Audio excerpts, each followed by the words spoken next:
mewakili Badan Gizi Nasional memohon maaf.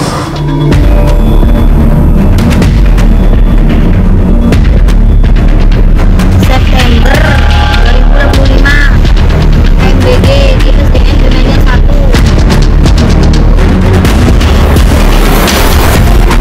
1. Berdasarkan data Kemenkes lagi, per 22 September 8.549 SPPG existing belum memiliki SLH.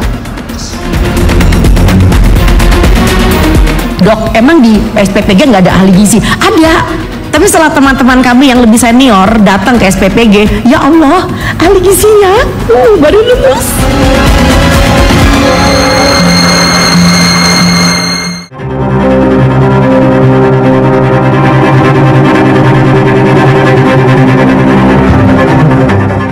Makan bergizi gratis MBG, program yang dibuat dengan niat mulia memberikan makan bergizi gratis secara cuma-cuma pada jutaan anak Indonesia, kini tengah menuai kontroversi. Sejak dimulai pada 6 Januari 2025, pelaksanaan MBG masih jauh panggang dari api. Singkat kata, MBG pun diplesetkan dari makan bergizi gratis menjadi makan basi gratis, bahkan makan beracun gratis. Terbaru, pemerintah Kabupaten Bandung Barat sampai menetapkan status kejadian luar biasa atau KLB setelah 364 siswa PAUD hingga SMA SMK di Kecamatan Cipongkor mengalami keracunan massal akibat menyantap MBG pada Senin 22 September lalu. Siswa mengalami mual, muntah, sesak nafas hingga kejang-kejang.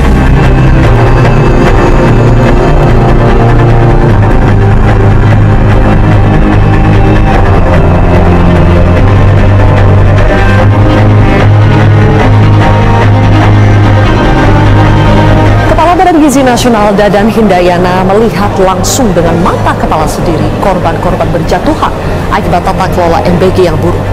Dadan menghentikan operasional Satuan Pelayanan Pemenuhan Gizi atau SPPG di Kampung Cipari, Desa Cijambu yang diduga menjadi penyebab keracunan. Istana juga akhirnya buka suara. Kepala Kantor Staf Presiden KSPM Kodari menyatakan pemerintah tidak tone-deaf atas permasalahan MBG. Istana sudah mengklasifikasikan 4 penyebab utama kasus keracunan MBG. Higienitas makanan, suhu makanan dan ketidaksesuaian pengelolaan pangan, kontaminasi silang dari petugas, hingga indikasi alergi pada penerima manfaat. Ada setumpuk masalah lain yang mengelilingi program MBG yang merupakan program unggulan dari pemerintahan Prabowo Gibran. Mulai dari gizi makanan yang diragukan, ulap dalam makanan, ompreng yang disinyalir mengandung minyak babi, hingga ribuan dapur fiktif.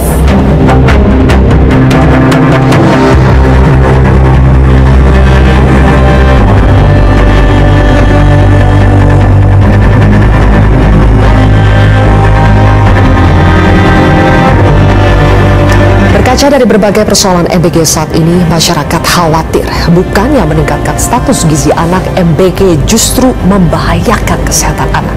Oleh karena itu, berbagai lembaga seperti Gerakan Kesehatan Ibu dan Anak, Komisi Perlindungan Anak Indonesia, hingga Jaringan Pemantau Pendidikan Indonesia meminta program MBG dievaluasi total.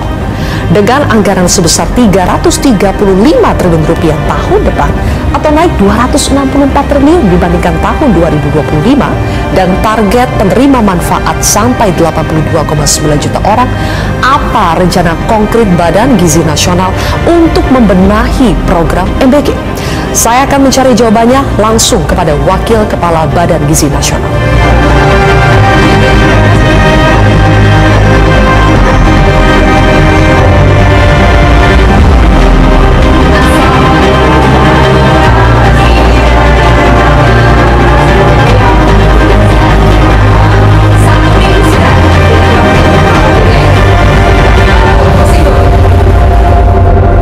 Bu, jadi baru seminggu Ibu ya jadi Wakil Kepala BGN. Ternyata dalam seminggu terakhir ini juga kita lihat ada banyak sekali pemberitaan soal masalah-masalah MBG, Bu. Dan setiap kali ada pemberitaan soal keracunan lah, soal anak-anak yang masuk ke rumah sakit, kami selalu mendengar BGN sudah banyak berulang kali minta maaf, tapi berulang kali juga kasus masih terjadi. Jadi bagaimana ini, Bu? Baik, Saya mau ulang lagi, minta maafnya. Kali ini sebagai Wakil Kepala Badan yang baru atas nama BGN dan atas nama seluruh SPPG di Indonesia, saya mohon maaf sebesar-besarnya kepada masyarakat, kepada anak-anak yang penerima manfaat, kepada para orang tua anak-anak, bahwa kami belum bisa memberikan yang semaksimal mungkin seperti harapan anak-anak maupun orang tua. Tetapi kami berjanji kami akan terus memperbaiki sistem tata kelola dan semuanya, sehingga kejadian-kejadian seperti yang diduga keracunan dan lain-lainnya insya Allah bisa diminimalisir atau malah tidak ada sama sekali. Kami memang lagi menyelidiki dan sudah agak menemukan benang-benang merahnya lah. Apa itu? Mulai ini, misalnya begini, rata-rata yang mengalami ini adalah dapur yang baru 1 bulan ini beroperasi. Jadi rata-rata dapur baru. SPPI-nya juga masih baru, batch 3. Kemudian apa namanya, itu dulu ya, itu dulu. Artinya kalau yang lain-lain saya belum bisa ungkapkan. Tapi kelihatannya itu rata-rata tuh penyebabnya pada tata kelola ya, Mbak. Jadi misalnya masaknya itu terlalu cepat, karena masakan yang baru dimasak ini nggak boleh lebih dari 6 jam. Misalnya kalau dimasak jam 12 malam, jam 6 pagi harus dikonsumsi. Nah, ini paling telat. Paling bagusnya ya 4 jam. Nah, seperti itu. Nah, ada juga yang penyebabnya kurang pendinginan, karena dimasak banyak itu harus didinginkan. Ada yang tidak mendinginkan. Ini jadi faktor human error ya, Mbak. Kadang-kadang begini, dia nggak menjalankan SOP. Baik itu si pemilik, ini harusnya juga ikut mengawasi, maupun dari tingkat di SPPG kami, kepala SPPG. Ini harusnya kan SOP-nya itu kalau masak itu sekitar jam 2 sampai jam 3. Nah, ini ada masak yang jam 8 malam. Kemungkinan bisa jadi ini tanda kutip mungkin males malam lah gitu ya, terus dimasak duluan. Nah, ini pengetahuan ini yang kita akan segera, bukan segera lagi, dalam waktu yang singkat-singkatnya kita benahi. Misalnya apa? Minggu ini kita sudah mulai melakukan pelatihan penjamah makanan.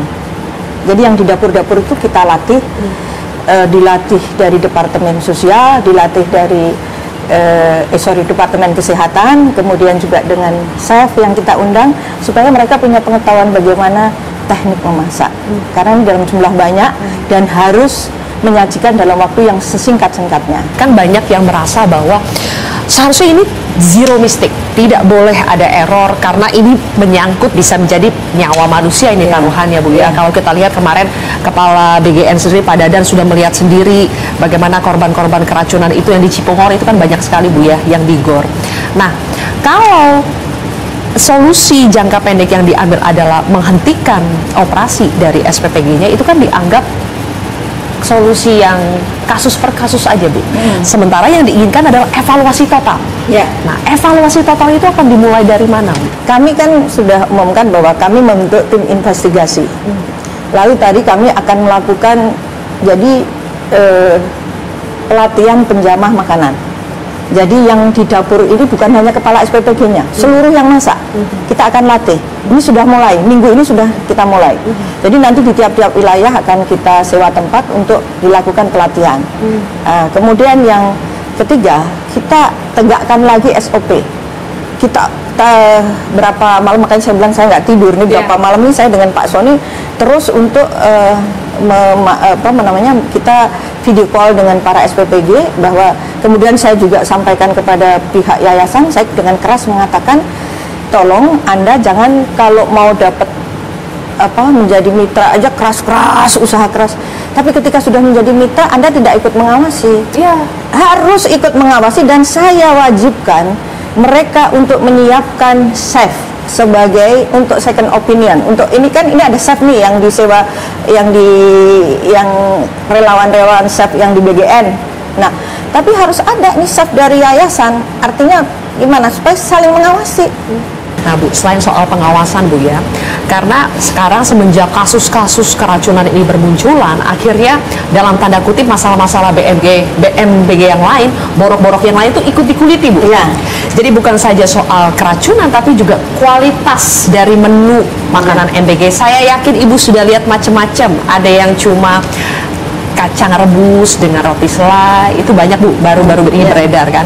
Atau makanan biskuit, makanan kemasan ultra proses. Nah, prosesnya itu akan diperbaiki nggak Bu kualitas makanan kita yang saya bilang itu, saya orang yang tidak setuju dengan ultra proses. Saya akan perbaiki di sini karena saya tim investigasi nanti. Saya ditugaskan di sini diinvestigasi dan saya menemukan itu tidak sehat. Nah, nanti kita akan perbaiki itu. Kita akan memakai nanti produk-produk lokal. Seperti tujuan Pak Prabowo semula. Karena MBG ini, program MBG ini bukan sekedar memberi makan pada anak-anak, tetapi adalah bagaimana menghidupkan rantai pasok. Bagaimana ada menghidupkan, dan ini jalan tol untuk pengentasan kemiskinan. Mbak, kalau kita 30 dapur, yang kerja langsung aja 1,5 juta orang. Karena satu dapur minimal 50 ya.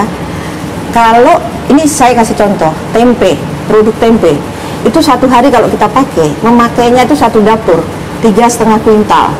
Bisa dibayangkan berapa produsen tempe kita libatkan, yang tadinya mungkin hanya bisa jualan berapa potong di pasar, dia bisa mungkin 5 pedagang yang memasok itu, dia bisa 4-5 kali penjualannya dengan di pasar, dan dia bisa menambah lagi tenaga. Artinya ada tenaga lagi yang di para pemasok ini sekarang menambah lagi semua. Ada multiplier effect. Multiplier efeknya luar biasa. Dalam ilmu ekonomi itu kan 4 kali 5 kali dari, kalau misalnya kita punya 71 triliun katanya anggaran negara, bukan katanya, memang begitu di tahun 2025 ini. Berarti kita nanti kalau ini keserap semua akan menjadi uang 2,8 triliun. Nah, idealnya begitu Bu ya. Iya. Ada lagi Bu yang viral baru aja saya baca soal ibu-ibu ngeluh anaknya dikasih sosis harga 1000-an, sosis kemasan harga 1000. Nanti itu juga tidak boleh. Nanti itu apapun bentuknya, karena itu ultra proses juga itu. Sebetulnya ultra proses, nanti juknisnya akan kita perbaiki. Semua harus menggunakan produk lokal. Dan makanya saya membentuk tim nih, Mbak, yang saya kasih tahu duluan nih, barusan karena saya rapat dengan Pak Kepala, saya akan membentuk tim investigasi dapur namanya. Jadi bahan baku apa yang digunakan? Benar nggak sesuai dengan apa yang tujuan dari Bapak Prabowo, bahwa sebetulnya dapur ini harus produknya semua rantai pasoknya harus dari masyarakat di sekitar, bukan dari pabrikan. Nah, ini terus tim investigasi ini bakal ada di setiap SPPG. Nah, kita akan turun kan, nanti kita gunakan, pasti kita akan turun ke seluruh Indonesia, dan kita akan cek nanti akan kita buat namanya MBG Hub. Jadi kita akan ada 30.000 dapur. Saya akan bikin ruangan di mana kita bisa cek dapur ini dari mulai kebersihan bahan baku yang digunakan. Kita pakai CCTV, nanti kita konekkan semua di seluruh Indonesia. Sekarang sudah ada di Pusdatin, tapi ini akan kita tingkatkan lah gitu, supaya bahkan nanti wartawan bisa ngecek. Kita akan bikin kayak newsroom gitu, dan wartawan bisa ngecek nih apa Bu, supaya lebih transparan Bu ya. Kita transparan. Soalnya kan belakangan ada dugaan bahwa sengaja ditutup-tutupi Bu. Nggak ada. Ini menyangkut nyawa manusia. Kesehatan anak-anak. Pak Prabowo itu cintanya sama anak-anak luar biasa. Saya juga cinta sama anak-anak. Saya sampai nangis kalau lihat anak-anak itu keracunan. Kenapa sedih saya?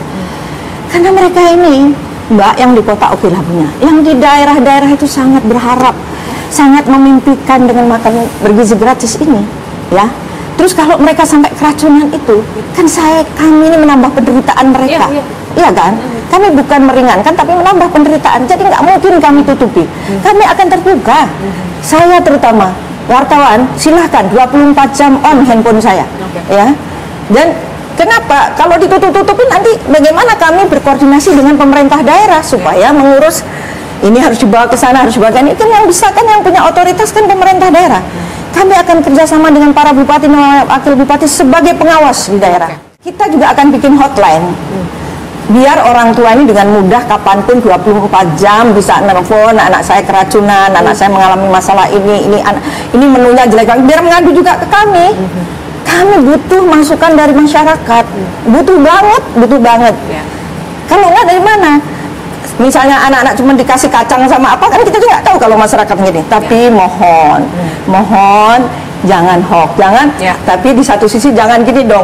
Ininya sudah dimakan, di foto cuma tempenya doang. Terus ini menunya seperti ini. Ini kan maksud saya benar. Semuanya harus jujur. Semua harus jujur. Mau melaporkan harus jujur. Iya. Makanya kalau melaporkan pasti kami. Bahkan maksudnya gini. 10.000 ini harus saya bilang kemarin sama dapur gizi, kalian jangan textbook sayur kasih banyak, selama itu belanja 10.000 itu harus pushkan 10.000 gitu loh, karena itu sudah pemerintah memang 10.000 itu harus 10.000 gitu. Jadi tolong menunya yang bagus gitu loh, menunya yang baik. Jangan kalau textbook itu gini, karena sudah kecukupan gizi nih, cukup sesendok aja. Itu kan textbook, ya kan Mbak. Jadi makan sayur juga nggak apa-apa kok, kelebihan mana ada orang sakit karena makan sayur, ya kan, kelebihan gitu loh, ya kan. Kalau yang disebut fiktif itu misalnya udah jadi, kemudian kita ngasih uang ke sana, kemudian ternyata nggak ada dapurnya gitu kan, ini nggak ada.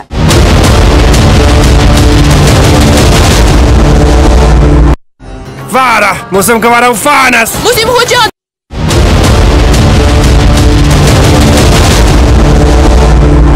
Berikutnya soal dapur fiktif, Bu. Sudah dijelaskan memang, katanya memang sudah dapat izin, yayasannya sudah dapat, tapi ternyata dapurnya belum dibangun. Ada sekitar 5.000. Nah, mengantisipasi supaya itu tidak terjadi di kemudian hari gimana, Bu? Saya berapa hari ini ikut langsung ke tempat, besok kita malah mau ngundang wartawan, tempat verifikasi. Itu ada 100 anak-anak muda yang memverifikasi. Kita nggak tahu siapa pemilik dapur itu. Ya, pemilik dapur itu kita nggak tahu siapa. Nah, mengantisipasinya kan ada batasan, Mbak. 45 hari tidak ada tanda-tanda dia membangun, langsung dihapus, cas, kembali lagi, by system. Dia itu by system 45, langsung dia akan kembali pada pendaftaran semula. Nah, kalau yang disebut fiktif itu misalnya udah jadi, kemudian kita ngasih uang ke sana, kemudian ternyata nggak ada dapurnya gitu kan, ini nggak ada, kita juga nggak ada ngasih, ini juga barangnya belum ada. Jadi memang kan dibuka, jadi semua orang boleh bisa mendaftar, ya kan, makanya terus dibuka, ada kesempatan lagi orang masuk 3.000 sekian gitu kan. Ada daerahnya langsung kita tunjukin kan, nih di sini masih kosong, nih di sini kosong, di sini kosong. Jadi dulu karena ini kan kalau kita manual nanti terjadi kong kali kong, lalu dibuatlah sistem ini. Begitu sistem ini ternyata jadi gini, yang punya uang mungkin nggak ngerti IT, jadi daftarnya susah. Yang nggak punya uang ngerti IT, jadi dia mungkin coba-coba daftar gitu loh, Mbak. Nah, tapi kan kita kemudian nggak bisa melarang, gimana? Kamu nggak punya duit, kita juga nggak tahu kok siapa yang mendaftar itu gitu loh. Nah, dibuktikannya dari mana? Dari 45 hari tadi. Begitu 45 hari tidak ada pembangunan dapur, selesai dia mundur. Tahu ada pembangunan dapur atau tidak gimana tuh? Lah kan ini kan di kontak, kan ada nomor kontaknya. Itu manual mengerjakannya, harus ada yang orang ada sistem, nanti mohon dikirim gambar. Jadi ketika sudah 45 hari itu diminta mengirim foto. Foto tempat, foto perlengkapan, dan foto lain-lainnya terus gitu. Jadi itu udah by system. Nanti di handphonenya yang pengurus yayasan itu segera lengkapi gambar. Segera lengkapi gambar ini. Kita minta lagi segera lengkapi kendaraan operasional, misalnya seperti itu. Jadi Bu, dari A sampai Z kita sudah menguraikan ada beberapa masalah MBG yang dipersoalkan oleh masyarakat. Tahun depan anggarannya luar biasa besar. 335 triliun itu naik berkali lipat dari tahun ini 71 triliun. Dan kita semua baca bahwa tahun ini saja serapannya sampai bulan September ini baru 13% Bu ya. 18%, 13 triliun artinya baru 18% dari pagu 71 triliun. Kemarin udah saya mulai masuk 16 triliun. Baru naik sedikit Ibu. Jadi bagaimana untuk memastikan anggaran sebesar itu tahun depan betul-betul bisa maksimal, sementara ini kita juga baru dalam tanda kutip baru belajar, baru memperbaiki. Bagaimana Bu? Alhamdulillahnya begini, seperti tadi malam. Panglima memberikan solusi misalnya dari Aster, membantu kita untuk mempercepat. misalnya banyak dapur-dapur angkatan darat yang bisa di-up menjadi dapur MBG. Ada 400 kalau nggak salah. Lalu ada juga dari berbagai, kita keroyokan, kementerian-kementerian lain juga akan menyiapkan membantu, misalnya dia kan punya sarana dan prasarana. Mereka kan misalnya punya bangunan di mana, ini dialihfungsikan. Dialihfungsikan. Nah, itu bisa mempercepat. Yang kedua, ini sebetulnya karena perubahan tadi, Mbak. Dulu bangun dapur dulu baru daftar. Nah, kemudian waktu itu kok tidak cepat, kemudian kita titik dulu kalau gitu. Di mana ini supaya pasti ini ya, supaya nanti kamu begitu dikasih nggak bangun-bangun. Nah, kemudian dibuatlah yang terakhir ini, titik di mana 45 hari kamu nggak ada tanda-tanda, kita out. Setelah 45 hari berapa? 10 hari. Habis 10 hari nggak ada, kita ganti lagi. Dan kami yakin, kenapa Mbak? Yang antri ini udah 100.000, artinya banyak sebetulnya yang mau berminat membangun dapur. Jadi kalau soal serapan kami nggak khawatir Mbak. Kenapa? Karena peminatnya banyak, hanya karena kami ini kan harus selektif. Karena ini uang negara, kami nggak bisa main-main gitu. Nanti begitu ketika ini kan ya kayak tadi terjadi keracunan, terjadi ini rakyat juga Bu. Nah, uang rakyat, uangnya Mbak Silvi, uang saya ya kan. Nanti kalau kamu itu brak-brak hanya ngejar untuk kuantitasnya, kita nggak perhatikan kualitas, makin besar terjadi potensi nanti keracunan. Banyak kalangan yang meminta agar MBG dievaluasi total, salah satunya Bu, dengan menginjak rem. Berhentikan dulu, evaluasi total, baru nanti mulai lagi. Ada juga yang mengatakan fokus saja ke daerah 3T, tidak perlu semua sebetulnya, 3T saja. Bagaimana Ibu menilai masukan-masukan itu Bu? Semua boleh berpendapat dan memberi masukan, dan buat saya atau teman-teman pimpinan di MBG, nggak apa-apa masukan itu kami terima. Tapi sejauh ini kami melihat konsep sekarang ini memberikan hal yang terbaik. Makanya tadi di depan saya bilang ini bukan sekedar memberi makan anak-anak secara gratis, tapi ini adalah menciptakan pertumbuhan dan membuka lapangan kerja yang tercepat, paling cepat.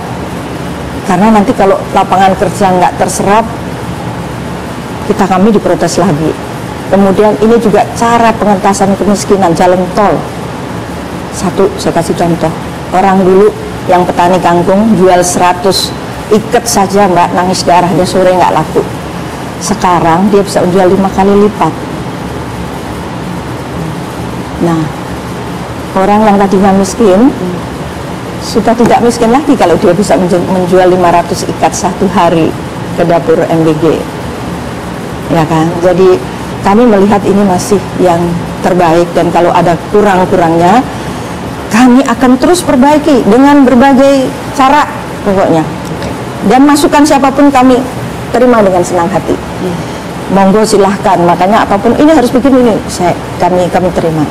Dan misalnya usul gini ya nanti kami evaluasi, tapi menurut hemat kami efek program yang sekarang ini banyak memberikan manfaat bukan hanya anak-anak, tetapi kepada juga masyarakat kecil, dari petani, pedagang, UMKM. Saya harus buka Mbak, waktunya kan sedikit. Saya punya data yang ternyata gila, berapa ribu UMKM terserap dari program ini. Ya, yang tadinya sudah mati suri kena COVID Mbak. Sekarang kedatangan. Jadi bukan hanya pengusaha-pengusaha yang punya duit besar untuk bisa membuka SPPG atau dapur, bukan mereka yang paling diuntungkan Bu? Enggak, karena kan susah, gimana caranya? Saya ngetes tadi malam. Ini sampulnya siapa sih? Nggak tahu mereka juga. Nanti tahunya setelah, menurut kabar-kabar ini yang punya ini, punya ini. Anggota ini. Karena kan masuk hanya nama yayasan sama pengurusnya. Memangnya kalau pengurusnya yang punyanya Mbak Silvi itu namanya Silvi, bukan. Pasti dia Mbak Silvi ngurus sopirnya lah, ngurus siapanya, kan begitu. Kan kita nggak tahu. Tapi itu seleksi alam nanti, ya kan. Hanya kan kita punya aturan Mbak. 5 di dalam satu kabupaten, saya nggak bisa lompat di provinsi kan, jadi kita batasi dengan jumlah. Karena kalau dia sudah punya sekian nggak bisa. Baik. Berarti akan jalan terus nih Bu ya? Bismillah. Bismillah. Jalan terus. Jalan terus. Sambil evaluasi. Sambil evaluasi, sambil terus kami menerima masukan, kritikan apapun kami terima, dan kami ngaku salah lah karena masih belum bisa memberikan yang terbaik. Tapi kami berjanji kami akan terus bekerja sekeras-kerasnya. Kalau ada waktu lebih dari 24 jam kami dengan senang hati untuk bekerja terus. Baik. Karena ini menyangkut masa depan anak-anak, masa depan rakyat yang tidak punya pekerjaan, masa depan orang-orang kecil yang selama ini terhantam oleh COVID. Oke, baik kalau begitu. Kasih ya. Ibu Nani SDM, terima kasih sudah mau menerima kontroversi. Terima kasih Bu. Sukses. Kasih ya.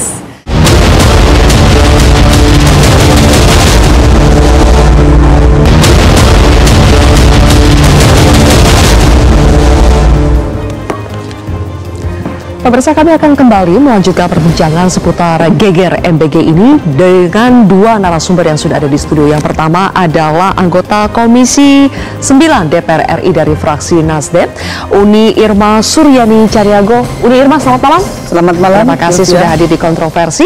Kemudian juga ada Ketua Komisi Perlindungan Anak Indonesia atau KPAI, Ibu Margaret Aliatul Maimunah. Ibu Margaret, selamat malam. Selamat malam, Mbak. Kemudian juga bergabung dari sambungan Zoom ada CEO dari Center for Indonesia Strategic Development Initiatives atau CISDI, Ibu Diah Safiani Saminarsi. Ibu Diah, selamat malam.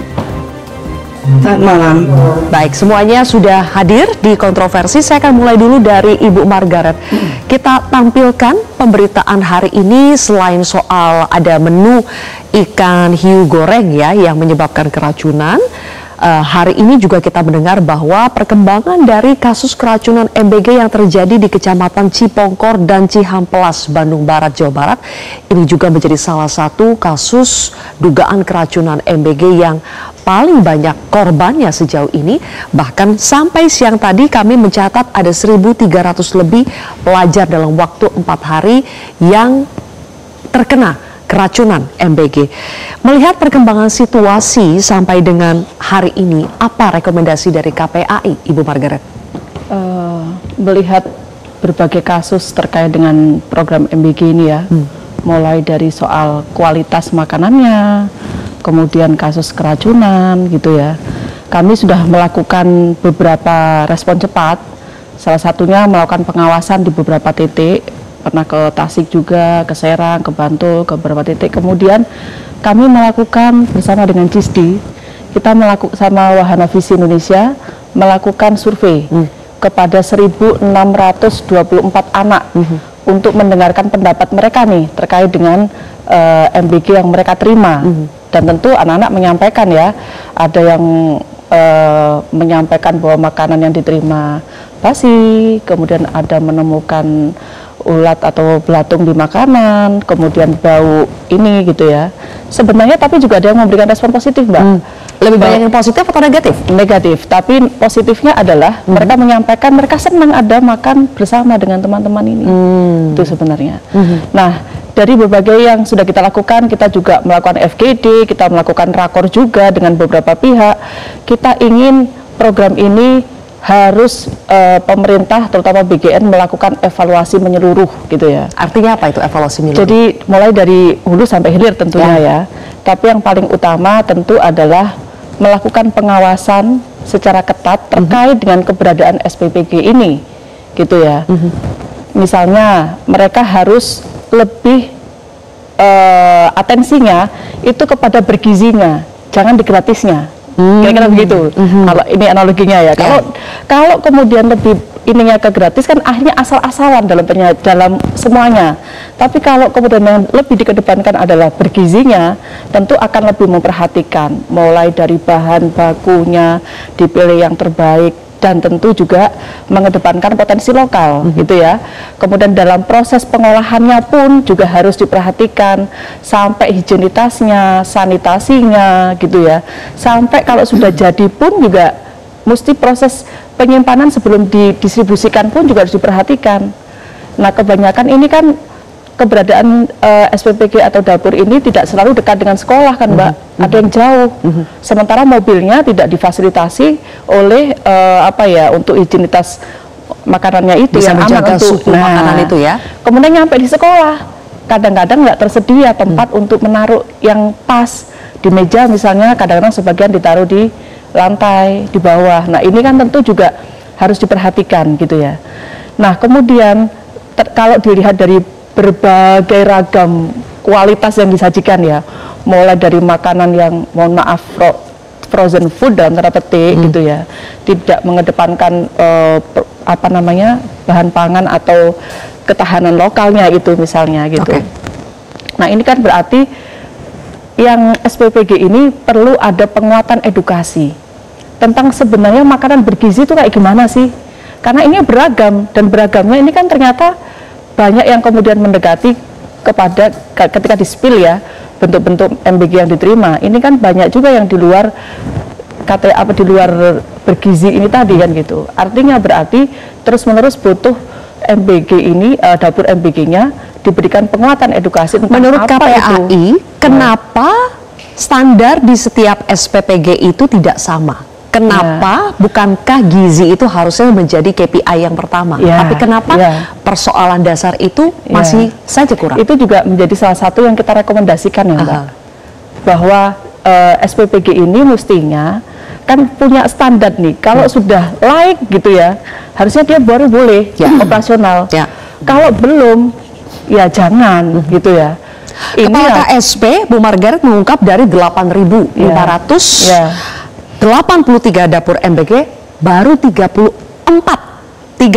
berarti itu 10% saja kan tidak gitu ya itu. Yang punya sertifikat layak higienitas dan sanitasi atau SLHS tapi ternyata beroperasi. Ya ini saya kira yang tadi kita katakan, evaluasi lebih ketat dan jangan lama-lama, harus cepat, karena ini taruhannya kan anak ya. Anak berada pada masa pertumbuhan gitu. Pertumbuhan tidak hanya fisik tetapi otak juga. Kalau gizinya nggak bagus untuk mensupport mendukung pertumbuhan anak, ya anak yang jadi korban gitu. Saya pindah dulu ke Uni Irma. Uni Irma, kalau tadi dari hasil wawancara saya bersama dan Wakil Kepala BGN, beliau menyiratkan bahwa kami dengarkan ini ada masukan, ada yang meminta untuk MBG dievaluasi secara total, tapi evaluasi akan dilakukan sambil jalan, tidak ada yang namanya akan dihentikan dulu untuk sementara atau seperti usulan moratorium, tidak, tapi kami akan sambil jalan. Apakah itu sudah langkah yang tepat, Uni? Saya kira apa yang disampaikan oleh BGN kepada kami di Komisi 9 memang tidak ada moratorium. Evaluasi menyeluruh. Kami dari Komisi 9 menyampaikan kepada BGN harus dilakukan evaluasi secara menyeluruh. Bagi SPPG yang melakukan kesalahan, memang harus di stop dulu. Nggak boleh langsung besoknya dia harus kirim lagi, harus ada evaluasi. Nah, maka kemudian yang harus dilakukan oleh BGN adalah jangan sembarang memberikan rekomendasi kontrak kepada SPPG. Itu yang pertama. Yang kedua, kami di Komisi 9, saya pribadi sudah menyampaikan bahwa banyak kuota SPPG fiktif, orang mendaftar tapi dapurnya nggak ada. Nah, akibatnya oknum-oknum ini memperjualbelikan kuota itu kepada orang lain yang mau menjadi mengambil SPPG ini. Nah, ini juga mempengaruhi kinerja, mempengaruhi kualitas SPPG itu sendiri. Nah, yang ketiga, saya menyoroti sangat keras kepada BGN soal 3 SDM yang ditaruh di SPPG.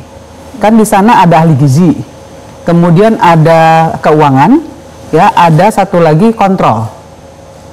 Di SPPG ada tiga orang yang digaji langsung oleh BGN. Nah, menurut saya kalau 3 orang ini bekerja dengan baik, nggak mungkin bisa ada makanan yang lolos keluar dalam keadaan basi. Nggak mungkin ada buah yang dalam keadaan ada belatung, nggak mungkin. Kalau mereka bekerja, artinya kan mereka nggak kerja. Satu. Yang kedua, saya melihat 3 orang ini bukan orang-orang yang memang punya kapasitas yang sesuai dengan standar yang harusnya menjadi tupoksinya, gitu. Saya mendengar bahwa perekrutannya itu dilakukan oleh Karek, Karek itu ketua regional, yang mohon maaf juga menurut saya orang yang tidak berkompeten, gitu. Nah ini juga harus dievaluasi secara total. Jadi SDM-nya ini nggak sesuai, gitu ya, dengan kemampuan yang memang harus dimiliki oleh orang yang mau menjadi stakeholder SPPG. Nah, yang ketiga, dari Komisi 9 sudah menyampaikan kepada BGN bahwa BGN harus bekerja sama dengan BP POM terkait dengan pangan aman, ya, pangan aman. Kemudian BGN juga harus bekerja sama dengan BKKBN terkait dengan distribusi untuk ibu hamil, PAO dan lain-lain supaya tidak terjadi yang basi dan lain sebagainya itu, karena cepat kan. Banyak sekali teman-teman dari BKKBN yang memang bisa melakukan itu. Nah, yang ketiga adalah bekerja sama dengan BPJS Kesehatan. Karena kalau terjadi sesuatu BPJS itu nggak boleh lagi ngomong dia punya kartu BPJS atau enggak, itu kan harus masuk. Nah, yang keempat adalah bekerja sama dengan Kementerian Kesehatan. Saya nggak setuju dengan sertifikasi higienis. Sertifikasi itu semuanya, mohon maaf ya, itu semuanya bisa diperjualbelikan. Kan kita udah lihat nih contohnya yang di Kementerian Tenaga Kerja. Jadi lebih bagus Kementerian Kesehatan terjun langsung menjadi bagian dari koordinasi antara BGN, Kementerian Kesehatan, BP POM, BPJS dan BKKBN. Nah, kalau 5 institusi ini melakukan kerjasama, ya, berkoordinasi untuk mensukseskan BGN ini, saya kira nggak ada yang sulit. Berarti Uni setuju bahwa evaluasi total wajib dilakukan, tapi bukan berarti menghentikan sementara programnya, MBG-nya. Enggak, kalau dihentikan tidak, ya, kasihan anak-anak, karena anak-anak juga butuh, bangsa ini butuh, ya. Tapi seperti yang disampaikan beliau tadi, bahwa saya juga menyampaikan kepada masyarakat bahwa ini bukan makan kenyang loh, ini makan bergizi, sehingga harus tahu bahwa yang dituju adalah gizinya, agar pertumbuhan otak anak itu berkembang, kan seperti itu. Nah, ini yang nggak menjadi dasar pijakan SPPG untuk memberikan variasi menu kepada penerima. Soal variasi menu ini menarik, Uni, karena ini juga menjadi salah satu pembahasan yang panas juga ketika kita mendengar Komisi 9 melakukan RDP dengan sejumlah pemerhati dari program MBG ini, termasuk salah satunya yang cukup banyak ditonton masyarakat adalah pernyataan dari Dr. Tan Shot Yen. Kita simak bersama. Nah, yang lebih menarik lagi adalah BGN sendiri menandatangani kerjasama dengan salah satu perusahaan susu formula. Next please.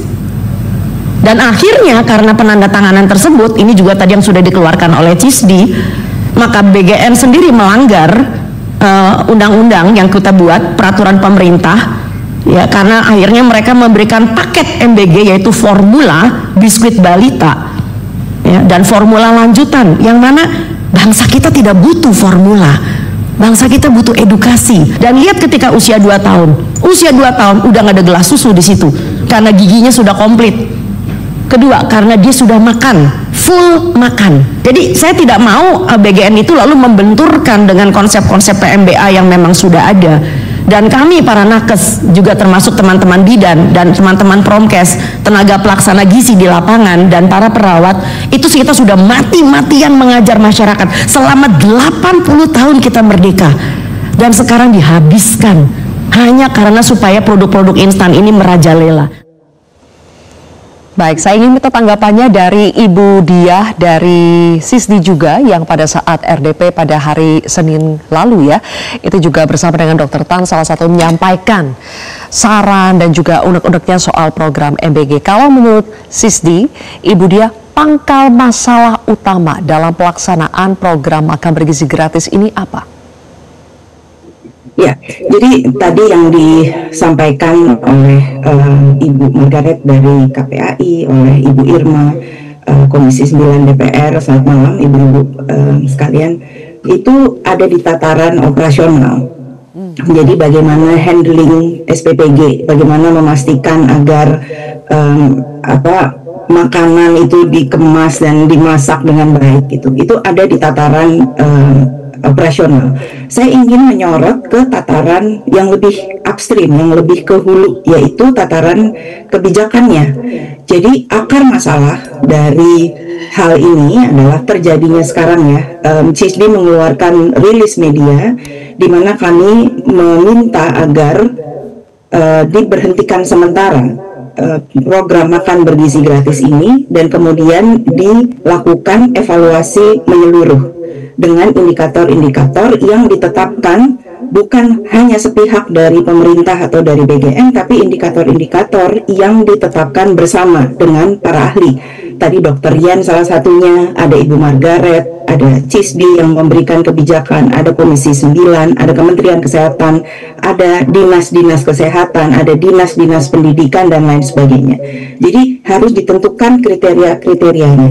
Tapi di mana mau ditaruh, mau diletakkan, itu semua harusnya ada di dalam sebuah regulasi dalam bentuk perpres yang mengatur pelaksanaan makan bergizi gratis. Jadi bukan mengatur Badan Gizi Nasional, melainkan mengatur makan bergizi gratis. Di dalamnya semua kajian-kajian yang harusnya sudah dibuat sebelum program ini dilaksanakan, itu ditaruh, konsideran-konsiderannya diletakkan di dalam perpres tersebut, sehingga akhirnya bisa ditetapkan spesifikasi makanan, spesifikasi minuman, standar dari SPPG yang akan lolos dalam seleksi.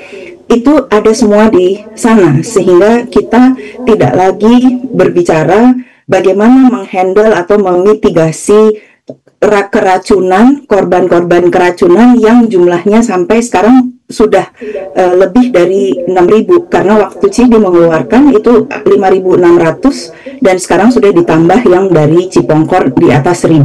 Jadi jumlah ini amat sangat banyak, dan kita dalam hal ini harusnya kita mengutamakan keselamatan anak-anak. Jadi dan perlindungan anak. Jadi ini kenapa CISDI menyuarakan terus bahwa untuk menyelesaikan masalah ini, saat ini mitigasinya atau mitigasi risikonya adalah moratorium, penghentian sementara, dan kemudian dikeluarkan perpres makan bergizi gratis, di mana BGN menjadi bagian dari perpres tersebut, dan diatur semua pelaksanaannya, alokasi anggarannya kemana saja, bagaimana serapan-serapan yang ditargetkan, bagaimana spesifikasi makanan, spesifikasi masak, spesifikasi penyiapan, dan bagaimana konsekuensinya apabila peraturan-peraturan tersebut dilanggar.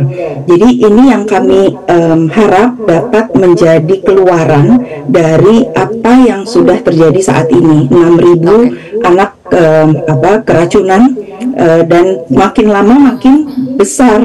Jadi tadinya waktu bulan April, bulan Mei kalau saya tidak salah, waktu CISDI menyuarakan juga sedikit setelah policy recommendation kita yang kedua, itu baru 6 keracunan, 6 atau 7. Baik. Tapi tidak dilakukan perbaikan. Maka sekarang jumlahnya menjadi makin besar. Kenapa? Karena jumlah SPPG-nya juga bertambah banyak terus.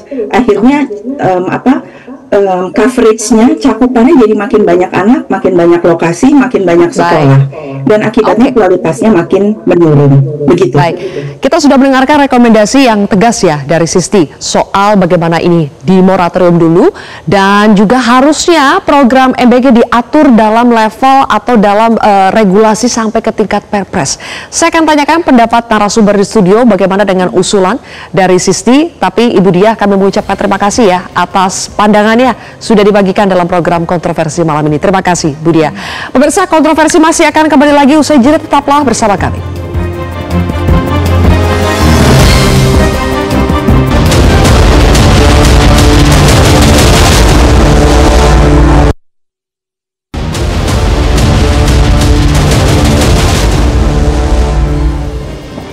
Tuntutan untuk melakukan evaluasi total sampai moratorium program MBG disuarakan. Tapi bagaimana usulan dari KPAI, Ibu Margaret? Ya. Seperti yang tadi sudah kita sampaikan, kita berharap ini ada audit secara ketat gitu ya, menyeluruh dan cepat gitu. Bila perlu bersamaan, kan BGN ada perwakilan di daerah, ada pengurus daerahnya, jadi semuanya bareng-bareng, jangan nunggu satu daerah, enggak. Tapi seperti yang saya juga setuju yang tadi disampaikan oleh Ibu CISDI ya, bahwa ini tidak hanya soal operasional juga yang tadi sudah kita diskusikan dengan Bunda Irma, tapi juga aturan ini kita juga mendukung itu diatur. Apa bedanya kalau bisa diatur dalam Perpres dengan sekarang yang hanya di BGN? Maksudnya revisi untuk aturan ya sebenarnya. Kalau Perpres Menteri tentu lebih mengikat pastinya, lebih menjangkau, lebih inilah ketimbang dari BGN ya.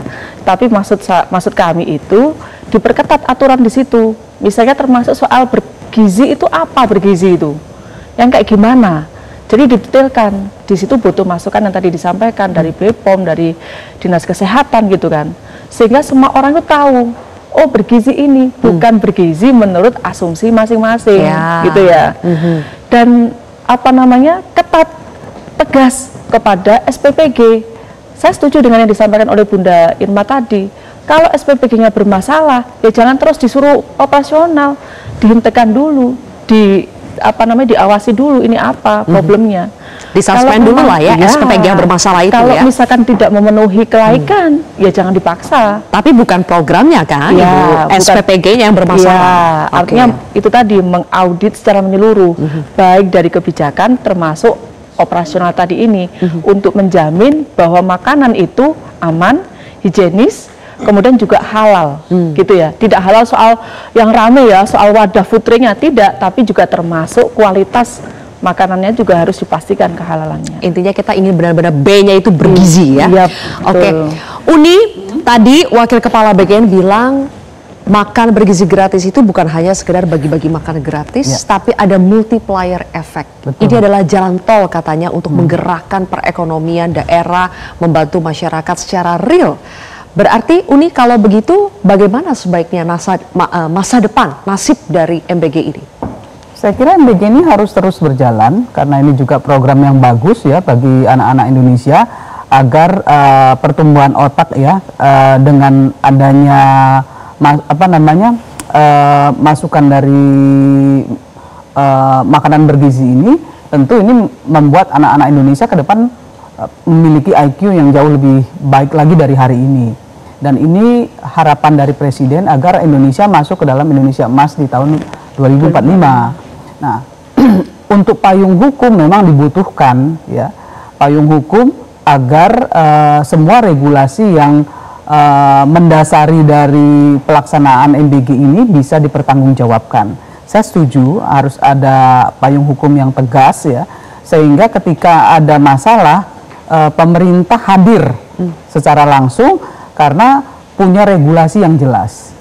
Nah, kalau kemudian ada, kita bilang begini, kalau ada tikus di dalam rumah, ya tikusnya bunuh, tapi rumahnya jangan dibakar, karena dibutuhkan oleh bangsa ini, masyarakat, ya MBG ini bagus.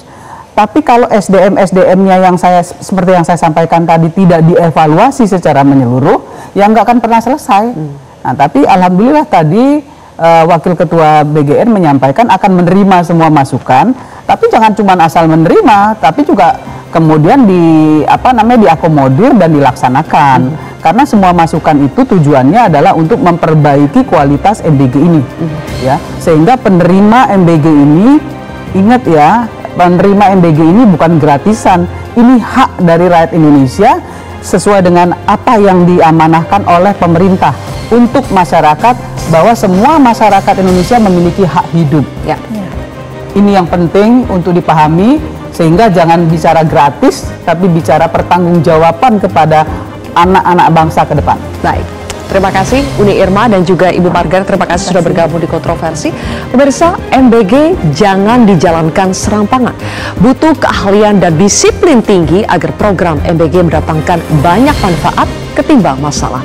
Saya Zilvia Iskandar pamit undur diri, selamat malam, sampai jumpa.